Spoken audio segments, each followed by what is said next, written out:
Ever since I was in preschool, I've been fascinated by electronics and engineering. I have to give a lot of credit to my grandpa, who was always working on electrical projects and introduced this passion to me at a young age. Before they went out of business, my grandpa and I would go to Fry's Electronics. There we would buy various circuitry, then go home to build small devices. Later in middle school, I began having problems with my laptop. We spent the night tearing it down to the bare motherboard, and here I learned how to solder, installing some new chips and capacitors. As I got older, I began to have less and less time to myself, and I couldn't see my grandpa as often. This meant I had to start doing these projects on my own. COVID-19 reached northern Illinois at the end of my 7th grade year. This gave me a lot of time for these fun projects, but created another problem for my 8th grade year. The school buses were social distanced and no longer free. However, I still had to get to school about a mile away. My solution to this was to build my own mode of transportation. I figured something on 2 wheels would be the best option, so I began to collect my parts.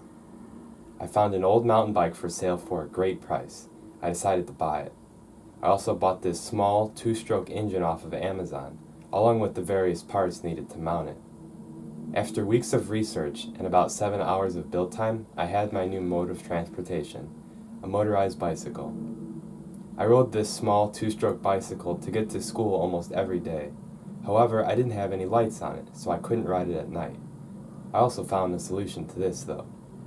The engine I used had a magneto-type flywheel on it, which is a rotating magnet with coils. This is what generated the electricity to power the spark plug while the engine was running. I found that this magneto generated more than enough electricity for the engine, and therefore it had some to spare. I created a small wiring harness to power a headlight and taillight from this engine. I also ended up riding this bike over 30 minutes to work every day, working full-time for District 54. My engineering capability of this project shows true, as even after riding through 2 winters, 5 total years, and over 3,000 miles, the bike still runs and rides just as it did. Working with my hands has always been something I appreciated. Whether it be fixing my car or building a computer, it never felt like a chore. I always enjoyed it. There's something so captivating about constructing an object piece by piece, being able to visualize the final product in your head and slowly fabricating it over time. It's a rewarding process too. Seeing the end result is a great feeling. That's why, in this ever-changing world, I want to enter a profession in which I engineer computer hardware for the future, because as society develops, its devices need to as well.